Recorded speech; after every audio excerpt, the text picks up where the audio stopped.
नमस्कार दोस्तों, बहुत बहुत स्वागत है आपका निशाज़ रेनबो में। आज मैं कोई व्लॉग लेकर नहीं आई हूँ फ्रेंड्स। आज मैं आप लोगों के साथ कुछ बातें अपने मन की करने आई हूँ। अगर आपको अच्छी लगें तो ज़रूर यहाँ कमेंट सेक्शन में बताइएगा। तो बात ऐसी है, आपको थंबनेल से भी पता चल जाएगा, चल गया होगा कि टॉपिक क्या है। तो बेटियाँ हमारी बहुत सेंसिटिव टॉपिक है, जिन पे कि ज़्यादातर लोग बात नहीं करते हैं। और आज की सोसाइटी जो जैसी भी है, मुझे ऐसा लगता है कि इन टॉपिक्स पे बात करना चाहिए और इनको कोशिश करना चाहिए कि हम इम्प्लीमेंट करें। तो चलिए, पहला पॉइंट मैं ले लेती हूँ बिहेवियर का। तो टॉपिक है कि बेटियों को किस तरीके से हम उनको इम्प्रूव कर सकते हैं, उनकी पर्सनैलिटी को डेवलप कर सकते हैं, जिससे कि वो एक अलग ही तरीके से निखर कर आए सोसाइटी के सामने। तो पहली चीज़ मैं इसमें बिहेवियर को कहना चाहूँगी फ्रेंड्स। पहला पॉइंट है मेरा बिहेवियर, जो कि बहुत ही पोलाइट होना चाहिए। चाहे बेटा है चाहे बेटी है फ्रेंड्स, अगर वो पोलाइट वे में टॉक कर रहा है, बात कर रहा है, तो कोई बंदा ऐसा नहीं कि उससे बिना इम्प्रेस हुए निकल जाएगा। तो बच्चों को प्यार से बोलना, पोलाइट वे में बात करना, वो सिखाना है। उनको सिखाना इस तरह से नहीं, उनके सामने आपको प्रेजेंट भी वैसे ही होना है। अगर हम बच्चों से पोलाइट वे में बात करेंगे तो कैसे है कि वो हार्श वे में आपसे जाके बात करेंगे? नहीं ना। तो हमें उनको प्यार से बताना, प्यार से समझाना किसी भी चीज़ को, क्योंकि बच्चे के बिल्डिंग ईयर्स हैं ये, शुरुआत के। तो वो किस तरह से डेवलप होगा? देखिए, इंडिविजुअल तो हर कोई अलग होता है। अगर देखा जाए तो एक ही नक्षत्र में अगर ट्विंस पैदा हुए हैं तो बहुत लाजमी है कि उनका नेचर, उनका बिहेवियर अलग अलग होगा। बहुत सी चीज़ें एक होने के बावजूद भी, पेरेंट्स भी एक हैं, अपब्रिंगिंग भी एक है, एजुकेशन भी एक है, सोसाइटी भी एक है, फिर भी दोनों के मापदंड अलग अलग होते हैं लाइफ के। तो उसी परिप्रेक्ष्य में अगर हम सोचते हैं या देखते हैं इस चीज़ को पर्सपेक्टिव में कि बेटियों का बिहेवियर, मैंने बहुत से लोगों को देखा हुआ है कि आजकल क्या है, एक स्लोगन सा चल रहा है कि बेटियां बेटी के बराबर होती हैं, बेटी और बेटे में कोई फ़र्क नहीं होता। बिल्कुल, डेफिनेटली ना फ़र्क होता है और ना करना चाहिए। मैं स्ट्रांगली बिलीव करती हूँ इस चीज़ को। और इसमें ऐसा है कि बहुत से पेरेंट्स का ऐसा होता है फ्रेंड्स कि हम बेटे और बेटियों में फ़र्क नहीं करते, तो बेटियां ज़िद्दी हो गई हैं या वो बहुत एब्सर्ड ढंग ढंग से बात कर रही हैं, तो भी हम उसको हंस के टाल देते हैं। ये नहीं करना चाहिए। आपका बेटा है तो और बेटी है तो दोनों ही दोनों ही तरीके से बच्चों को हमें प्यार से बोलना सिखाना है। उनको, बच्चों को पोलाइट होना चाहिए, उनको सॉफ्ट स्पोकन होना चाहिए। वो जिससे भी बात करें, वो चाहे हमारे घर में काम करने वाली मेड हो, हमारे घर में काम करने वाले सबॉर्डिनेट्स हो, कोई भी हो, लोअर कास्ट में हो, लोअर हो या अपर क्लास में हो, कोई भी हो, बच्चों को आप यही सिखाएं कि वो प्यार से और सभ्यता वाले शब्दों में, मतलब किसी को इंसल्ट नहीं करना है। इंसल्ट करने से सामने वाला, आप कितने भी पढ़े लिखे हो ना, लेकिन सामने वाला आपको आपके बिहेवियर से ही मेजर करता है। और ये जो बिहेवियर का फैक्टर है फ्रेंड्स, ये पढ़ने से नहीं आता है, ये पेरेंट्स को ही डेवलप करना होता है बच्चों के अंदर। तो मेक श्योर कि बच्चों में पोलाइटनेस हो, सॉफ्ट स्पोकन हो बच्चे, क्योंकि वो यही नहीं, अपनी लाइफ में जहाँ कहीं भी रहेंगे, लोगों के दिल के करीब रहेंगे। चलिए, दूसरे पॉइंट पे चलते हैं, उनका बिलीफ सिस्टम और वैल्यूज़। बच्चों के या कहीं बेटियों के बिलीफ सिस्टम हमें ही बनाने होंगे, उनके वैल्यूज़ हमें ही उन्हें समझाने होंगे। हमारे सोशल मीडिया बहुत अच्छा ये काम करती है। कभी आप कोई सीरियल देख लें या कोई मूवी उठा के देख लें, स्पेशली अपने बॉलीवुड में, तो वहाँ पे आपको ऐसी चीज़ें मिलेंगी। आप देखें फिल्मों में बेटियों का नेचर कैसा होना चाहिए, बहुएं कितनी अच्छी कितनी पोलाइट होनी चाहिए, कितना केयरिंग होनी चाहिए।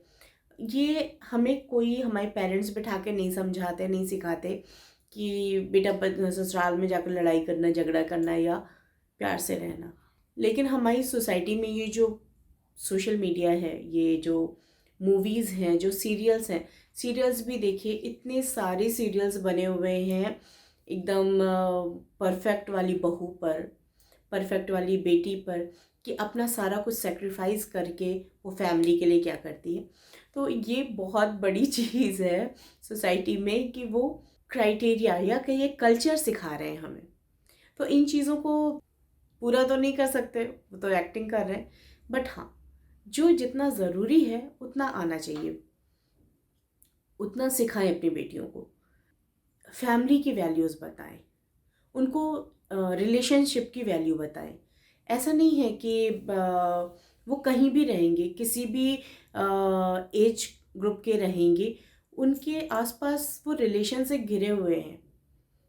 मतलब ये चीज़ है कि आप रिलेशन से क्या पा रहे हैं, उससे ज़्यादा ज़रूरी है कि आप क्या दे रहे हैं। इस चीज़ पे ध्यान दीजिए और बच्चों को भी यही सिखाइए। टाइम के साथ उनका एक्सपीरियंस और भी बनता जाएगा, क्योंकि सोसाइटी में बहुत अलग अलग तरह के लोग रहते हैं, तो उनका वैल्यूज़ क्या है, बिलीफ सिस्टम क्या है, उस पर काम करने की ज़रूरत है। तीसरा पॉइंट है फ्रेंड, इमोशनली स्ट्रॉन्ग और कॉन्फिडेंट बनाएं बेटियों को। इमोशनली स्ट्रॉन्ग का मतलब है कि ऐसा नहीं कि हर समय रोने धोने और थोड़ा सा भी जर्क बर्दाश्त ना कर पाए। थोड़ा भी जर्क मीन्स कि किसी ने कुछ कह दिया, किसी ने कुछ हर्ट कर दिया तो रोने बैठ गई, नहीं, उन्हें स्ट्रॉन्ग बनाइए। उनको जीवन, आपकी बेटी है, आपके साथ में है, आप उसके लिए प्रोटेक्टिव होकर हर जगह खड़े हुए हैं, लेकिन कल को वो बाहर जाएगी, सोसाइटी में पढ़ने जाएगी, कॉलेज जाएगी, स्कूल जाएगी, आगे जाकर के ससुराल जाएगी, आप कहाँ तक उसके साथ रहेंगे, कहाँ तक आप उसको प्रोटेक्ट कर सकते हैं? नहीं, उसको इमोशनली स्ट्रॉन्ग बनाइए। और आजकल तो फिज़िकली स्ट्रॉन्ग बनाने की भी बहुत ज़रूरत है। बेटियों को आप डांस ड्रामा ये सिखाइए या ना सिखाइए, लेकिन उनको कराटे क्लासेस और ये मार्शल आर्ट्स ये ज़रूर सिखाइए। आज की बेसिक नीड हो गई है ये। ऐसा नहीं है कि शौकियन सिखा रहे हैं, नहीं, बेसिक नीड है आज की। तो हम जिस सोसाइटी में रह रहे हैं, जहाँ के लोगों के साथ रह, वहाँ पे क्या चीज़ें किस समय में और किस टाइम में क्या ज़रूरत है, वो चीज़ पता होनी चाहिए। उसके अकॉर्डिंग ही अपनी बेटियों का परवरिश करें, उनको बताएं। चलिए, चौथा पॉइंट मेरा है इंडिपेंडेंट। इंडिपेंडेंट होना बहुत ज़रूरी है बेटियों का। वो जब तक किसी पे डिपेंडेंट रहेंगी ना, वो कोई डिसीज़न खुद से नहीं ले सकती हैं।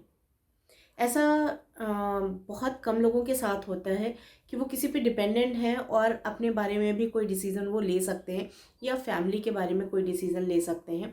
ऐसा बहुत कम होता है, क्योंकि जब लेडीज़ वर्किंग नहीं हैं, वो अर्निंग मेंबर नहीं है घर की, तो उनकी वैल्यू भी लोग कम करते हैं। हालांकि ऐसा है नहीं। जो समझदार हैं, जो पढ़े लिखे हैं, उनको पता है कि एक हाउस वाइफ पूरी फैमिली का बहुत बड़ा सपोर्ट सिस्टम होती है। उसको आप नज़रअंदाज नहीं कर सकते, उसको आप इग्नोर नहीं कर सकते, क्योंकि ये बहुत लोगों ने महसूस किया होगा कि जब वो रहती है तब तो उसकी वैल्यू नहीं होती, जब नहीं होती है तो उसकी वैल्यू पता चलती है। एक फैमिली के लिए एक हाउसवाइफ का होना बहुत इम्पॉर्टेंट है। तो लेकिन सोसाइटी में या आजकल लड़कियों में भी है, थोड़ा सा ये चीज़ आ गया है कि नहीं, हमारे पास पैसे हों, लेकिन उसके साथ में आपको अपने रिलेशंस को भूल नहीं जाना है, अपनी सोसाइटी को भूल नहीं जाना है। क्योंकि आप जो कुछ भी हैं, आप अपने वर्किंग प्लेस पे हैं, फैमिली में आप एक फैमिली मेंबर हैं। हम हाउसवाइफ हैं या वर्किंग हैं, ये चीज़ अर्निंग मेंबर होना एक अलग बात है, लेकिन एक डिग्निटी मेंटेन करना। आप अर्निंग मेंबर हैं, उसके बावजूद भी अगर आप सॉफ्ट स्पोकन हैं, पोलाइट हैं, लोगों का के लिए हेल्प करने आ जाते हैं, आगे आ जाते हैं, लोगों की परेशानी को अपनी समझते हैं, तो वो आपकी पर्सनैलिटी को एक अलग लेवल देता है। आपके पैसे से किसी को मतलब नहीं होता है, लेकिन फिर भी लड़कियों को इंडिपेंडेंट बनाइए, ज़रूरी है आज की सोसाइटी में, आज के समय की मांग है, ठीक है। और दूसरी चीज़ है, उनको साथ साथ में फैमिली, परिवार, हस्बैंड, बच्चे, इनका वैल्यू भी बताइए, क्योंकि आजकल जो सबसे बड़ी समस्या हो रही है, बहुत छोटी छोटी बातों पे रिश्ते टूट रहे हैं, और उसमें ये वाला फैक्टर बहुत काम करता है कि पेरेंट्स की क्या अप्रोच है उनके साथ, है ना। तो कभी छोटी छोटी बातों पे बड़े बड़े क्रैश हो जाते हैं, बड़ी बड़ी घटनाएं हो जाती हैं, तो वो नहीं करना है। बच्चों को समझाना है फैमिली का वैल्यू क्या है, और उनको उस फैमिली के साथ ग्रो करना है। अकेले यहाँ कोई नहीं सर्वाइव कर सकता, तो इंडिपेंडेंट जरूर बनाइए, साथ में फैमिली के वैल्यूज़ भी सिखाइए।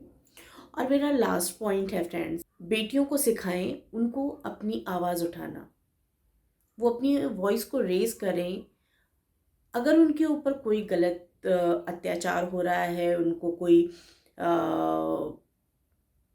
डिमोरलाइज कर रहा है, उन्हें कोई ह्यूमिलेट कर रहा है, तो उन्हें समझाइए, उन्हें बताइए कि कानूनी रूप से और पेरेंट्स के साथ भी वो बहुत ज़्यादा सुरक्षित हैं। उनको किसी से डरने की ज़रूरत नहीं है, और किसी पे ब्लाइंड फेथ करने की ज़रूरत नहीं है। फेथ एक दिन में बनने वाली चीज़ नहीं है, विश्वास एक दिन में नहीं बनता, विश्वास को समय लगता है, 2-4 साल, 2-4 महीने, जो भी लगता है। बेटियों को बोले 1-2 दिन का रिलेशन या 1-2 महीने का रिलेशन उनकी लाइफ टाइम का रिलेशन नहीं हो सकता है, उन्हें कोई चीट भी कर सकता है। तो किसी पे ब्लाइंड फेथ ना करें, और ना कहना सीखें। अगर उन्हें समझ में आता है, आपने अच्छे से उनके अंदर वैल्यूज़ और इन चीज़ों को इन्वॉल्व किया है, उनको सिखाया है, अपनी लाइफ में चीज़ों की वैल्यू सिखाई है, चीज़ों को समझना सिखाया है, या चीज़ों को अपने पर्सपेक्टिव से समझना सिखाया है, तो वो ब्लाइंड फेथ किसी पे ना करें। कोई भी हो, रिलेटिव हो, घर का पर्सन हो, दोस्त हो, फ्रेंड हो, कोई भी हो, किसी पे ब्लाइंड फेथ नहीं करना है। ज़रूरत क्या है आपको किसी गड्ढे में जाने की, अपने ऊपर कोई भी आपको आक्षेप लेने की, या किसी से भी एक छोटी सी गलती के लिए ज़िंदगी भर बैठ के रोने की ज़रूरत ही नहीं है। इसलिए अपनी आवाज़, अगर आपके साथ गलत हो रहा है तो अपनी बेटियों को सिखाएं कि बेटा, दुनिया में कुछ भी हो जाए, हम तुम्हारे साथ हैं। कुछ भी होता है तुम्हें, तुम हमें बताओ। बच्चे का सबसे ज़्यादा हित चाहते हैं उसके माता पिता, इसलिए बच्चों के साथ ऐसा बिहेवियर रखिए आप, जहाँ पे अनुशासन की ज़रूरत है वहाँ अनुशासन भी रखिए, और जहाँ उनके मित्र बनने की ज़रूरत है वहाँ मित्र भी बनिए। उनके मन की बात समझिए। वो बच्चा जो हमारे लिए सबसे कीमती होता है, 9 महीने जिसका इंतज़ार में कितने सपने बुन लेते हैं हम, वो बच्चा आज किसी मेंटल प्रेशर में है, किसी फिज़िकल प्रेशर में, किसी भी चीज़ में वो परेशान है, ये हमारी जिम्मेदारी बनती है। माँ बाप होने के नाते हम उनको उनका भविष्य समझा सकते हैं, उन्हें हम दे नहीं सकते, हम उनकी डेस्टिनी नहीं चेंज कर सकते, लेकिन उनको अच्छे और बुरे का ज्ञान दे सकते हैं। तो बेटा हो या बेटी हो, प्यारे हैं दोनों, हमें अपने दिल के बहुत करीब हैं। तो इसलिए बच्चों, या जो पॉइंट्स मैंने बताए हैं वो आप बच्चों के लिए भी मान सकते हो और बेटियों के लिए भी। तो बताइएगा दोस्तों कैसा लगा वीडियो। मेरे विचार से अगर आप सहमत हैं तो ज़रूर बताइएगा नीचे कमेंट सेक्शन में आकर। मिलती हूँ आप लोगों से नेक्स्ट व्लॉग में। और दिल में जो बातें थी वो आपसे की मैंने, अच्छा लगा मुझे। आपको अच्छा लगे तो ज़रूर बताइएगा। नमस्कार।